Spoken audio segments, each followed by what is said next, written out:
Hai para pemilik waktu luang, selamat datang. Apa kabar kalian semua? Mudah-mudahan sehat selalu ya. Di video kali ini kita akan melanjutkan kembali alur cerita drama Korea yang berjudul River Where the Moon Rises episode ke-12.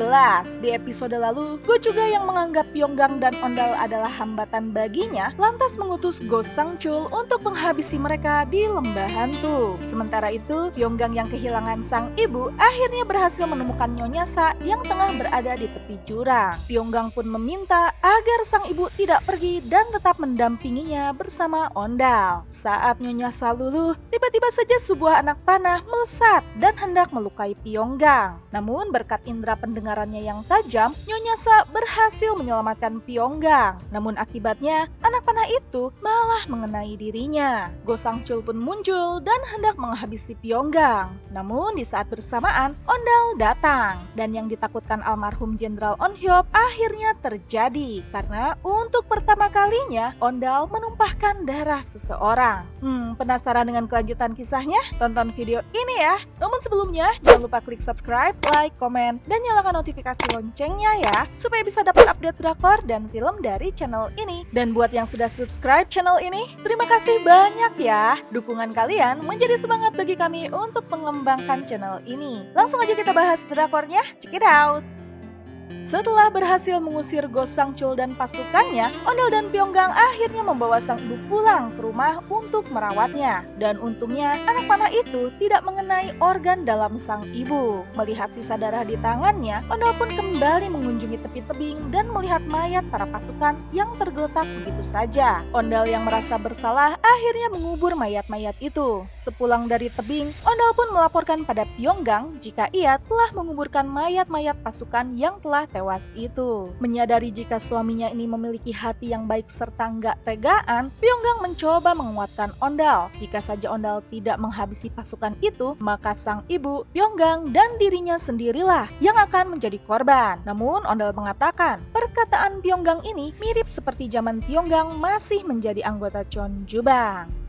Sementara itu di kediamannya, Go-gun mengatakan jika ia ingin mencari tahu mengenai hal-hal yang disembunyikan Hae-moyong. Go-gun pun menantang Hae-moyong untuk bermain Truth or Dare, di mana pertanyaan pertama, Go-gun bertanya, apakah Hae-moyong mencintainya? Yang mana pertanyaan itu dijawab Hae-moyong dengan perkataan tidak. Sebaliknya, Hae-moyong pun bertanya, apakah cintanya pada Tuan Putri membuat Go-gun mau menjadi pelatih putra mahkota dan pengawal kerajaan? Dan Go-gun menjawab, untuk apa menunggu wanita yang sudah menikahi orang lain? Terakhir, Go-gun pun bertanya, apakah benar Hae-moyong adalah gadis dari negeri Silla yang menjadi mata-mata di Goryeo? Pertanyaan Go-gun ini mengejutkan Hae-moyong. Namun di saat bersamaan, Go-gun diperintahkan untuk menemui Go juga. Mengetahui jika Pyeonggang nyaris saja dihabisi oleh sang ayah, Go-gun pun marah. Ia pun memperingatkan sang ayah untuk tidak terus bermain api, karena api itu akan menyerang dirinya sendiri. Di rumah, Ondal pun masih saja merasa bersalah dengan kejadian kemarin. Namun Pyeonggang tidak menyerah dan terus menguatkan Ondal. Jika yang ia lakukan kemarin tidaklah salah. Sementara itu di aula kerajaan, Go juga kembali memfitnah suku Suno sebagai suku yang hendak berkhianat. Apalagi belakangan terdengar kabar jika suku itu sedang membangun pasukan. Go juga pun mengatakan jika putra On Hyop kini sedang menahan putri Pyeonggang di sana. Dan hal itu bisa dijadikan alasan untuk menyingkirkan para pengkhianat sekaligus menyelamatkan Tuan Putri. Ini taktik yang sama saat penyerangan pertama ke suku Suno dan menewaskan Ratu Yeon. Raja Pyongwon pun menolak alasan Go juga dan memerintahkan Go-gun sebagai kepala pengawal kerajaan untuk menghukum siapapun yang masih menyebutkan adanya pengkhianatan atau penindasan atas nama raja.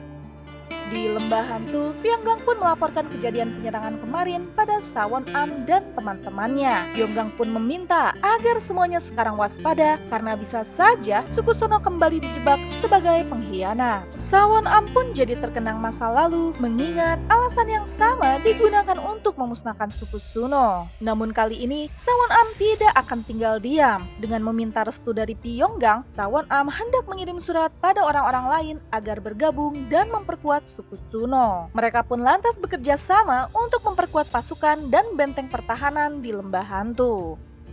Selesai berbagi tugas, Pyonggang pun mengajak Ondal ke sebuah bukit. Ya, setelah mendapat informasi dari Sawon Am, rupanya Pyonggang hendak membawa Ondal ke sebuah makam batu. Dan ternyata, orang yang dimakamkan itu adalah istri dari Jenderal On Hyop alias ibu kandungnya Ondal. Semenjak Ondal menjadi piatu, Nyonya Sa yang ditugaskan untuk merawat Ondal. Sepeninggalan sang istri, Jenderal On Hyop hidup dengan diliputi rasa penyesalan. Dan di gunung itu, samar-samar Ondal mendengar pesan dari sang ayah, yang mana Jenderal On Hyop merestui Ondal yang mengangkat pedang demi melindungi istrinya, yaitu Pyonggang. Mendapat restu dari sang ayah, ia pun lantas menggali pedang yang dikubur oleh Jenderal On Hyop yang pernah ia rusak dulu. Di istana, Ratu Jin pun menangkap Do Jong Seo dan hendak memberikan hukuman penggal padanya. Namun sebelum dieksekusi, Do Jong Seo mengatakan jika raja tengah diliputi aura berbahaya dan sebentar lagi akan mengalami kemalangan. Mendengar ramalan itu, Ratu Jin pun terkejut. Sementara itu, Raja Pyongwon pun jadi mencurigai Gogun terkait bocornya informasi kebangkitan suku Suno pada Gochuga. Namun Daedaero membelanya, jika bukan karena Gogun yang mencegahnya waktu itu, Daedaero pasti sudah ditangkap oleh pasukan Gochuga. Raja Pyongwon pun lantas meminta Daedaero untuk mengirim surat pada suku Jolo di utara dan meminta bantuan untuk memperkuat suku Suno di selatan. Daedaero pun mengingatkan, jika suku Jolo meninggalkan utara, bagaimana Goryeo bisa menjaga perbatasan dari serangan pasukan Zhou Utara? Ya, maju kena, mundur juga kena. Raja Pyongwon pun beralasan ancaman Goryeo saat ini tidak hanya datang dari luar saja, melainkan ada ancaman lain yang juga lebih besar dari dalam. Dan Raja Pyongwon memilih untuk menyelesaikan masalah dari dalam dulu antara dirinya dan Gochuga. Di kediamannya, Gochuga pun memanggil Hemoyong dan menugaskannya membuat racun untuk Raja Pyongwon. Jika menolak, maka nyawa Hemoyonglah yang akan ia habisi. Mendapat tugas yang berat, Hemoyong pun menemui Gogun keesokan paginya. Ia pun menceritakan jika dulu Jenderal Kim Cha-seung pernah menyelamatkannya. Sehingga untuk membalas budi, Hemoyong pun mau dimanfaatkan sebagai mata-mata. Hemoyong pun lantas menceritakan tentang niat Gochuga yang menyuruhnya membuat racun untuk Raja Pyongwon. Jika tidak, Gochuga akan menghabisinya. Hemoyong pun meminta masukan dari Gogun. Jadina aku teh kudu kumaha.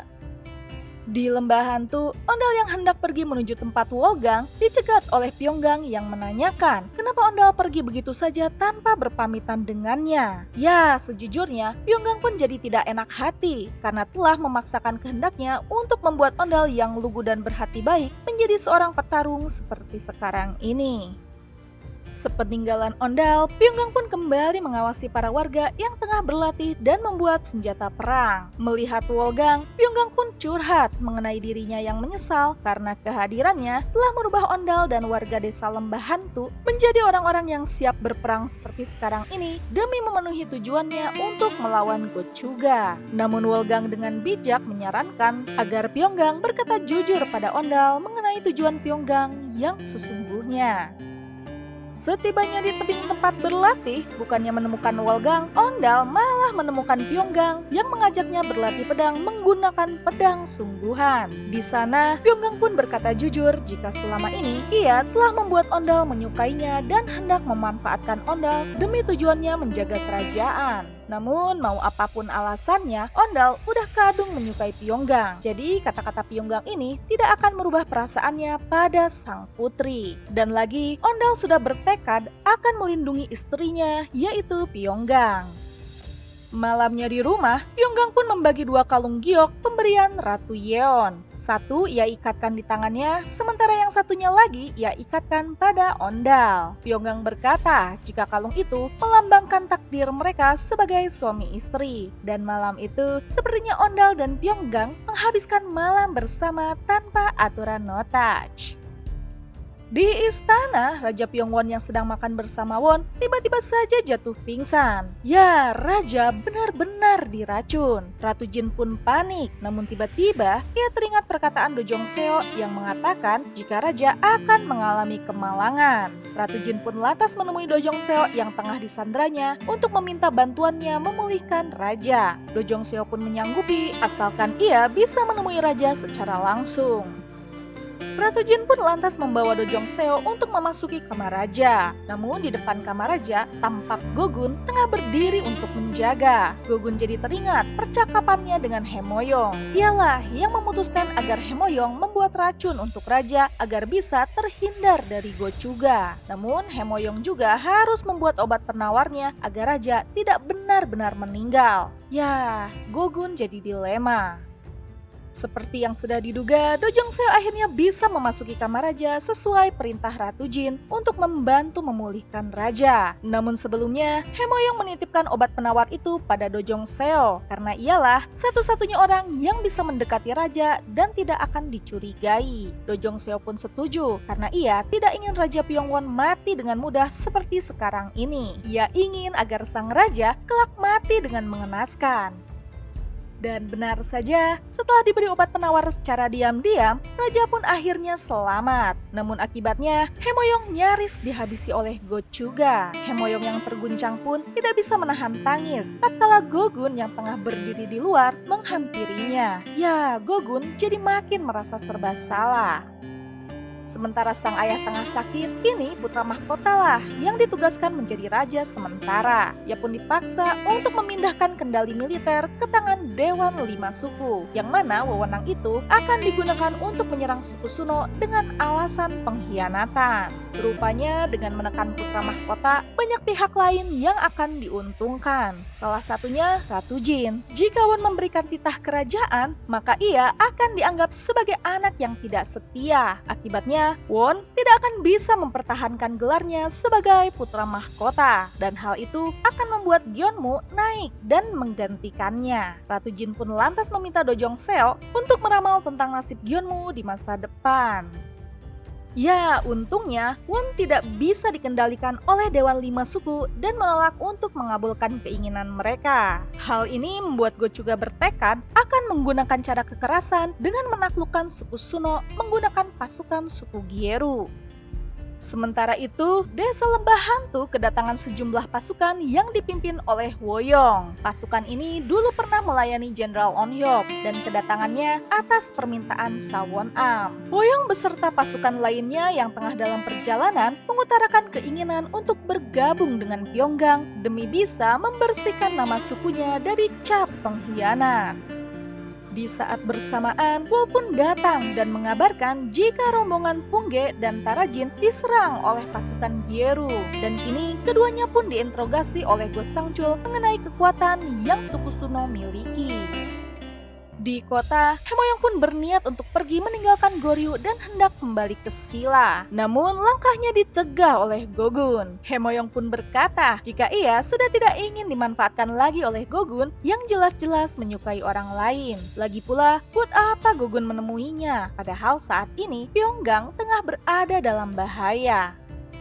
Go-gun pun lantas menemui sang ayah yang kini terang-terangan hendak berkuasa dan mengambil alih kerajaan Goryeo ke dalam genggamannya. Gochuga meminta Go-gun untuk bersiap-siap dan mendukungnya. Ya, mau tak mau, Go-gun pun akhirnya menuruti perintah sang ayah. Sementara itu, demi menyelamatkan Pungge dan rombongannya, Pyonggang pun datang ke markas suku Gyeru dan meminta pada Go Sangchul untuk melepaskan teman-temannya. Ya, sepertinya Pyonggang sudah membuat kesepakatan dengan Go Sangchul, karena akhirnya teman-temannya itu dilepaskan dengan mudah. Sementara Tarajin dan rombongan lain kembali ke desa, Pungge berbelok arah dan hendak menemui Ondal. Di tebing, Ondal yang tengah berlatih pedang sambil menggunakan penutup mata terkejut saat mengetahui orang yang ada di hadapannya bukanlah Wolgang, melainkan Pungge. Ya, Pungge pun sama terkejutnya melihat perubahan Ondal ini. Sementara itu, benar saja, Pyonggang menjadi jaminan untuk kebebasan teman-temannya itu. Go-gun yang telah tiba di markas suku Gyeru itu pun meminta Pyonggang untuk berhenti membangun pasukan. Karena saat ini kondisi raja tengah kritis. Putra mahkota pun sendirian. Makanya, daripada menyusun kekuatan, lebih baik Pyonggang kembali bersama Go-gun ke istana. Namun, Pyonggang menolak karena apapun keputusan Pyonggang, suku Gyeru akan tetap menghabisi suku Suno. Di saat bersamaan, Ondal pun datang dan menerobos pasukan. Namun Pyonggang mencegah Ondal untuk bertindak lebih jauh. Di saat Ondal dan Gogun tengah bersitegang, seorang prajurit datang dan mengabarkan jika pasukan Zhou Utara yang dipimpin oleh Wibalta telah menyerang perbatasan utara Goryeo. Dan episode ke-12 pun selesai. Gimana nih para pemilik waktu luang? Makin seru aja ya ceritanya. Karakter Gogun benar-benar tidak bisa ditebak dan abu-abu.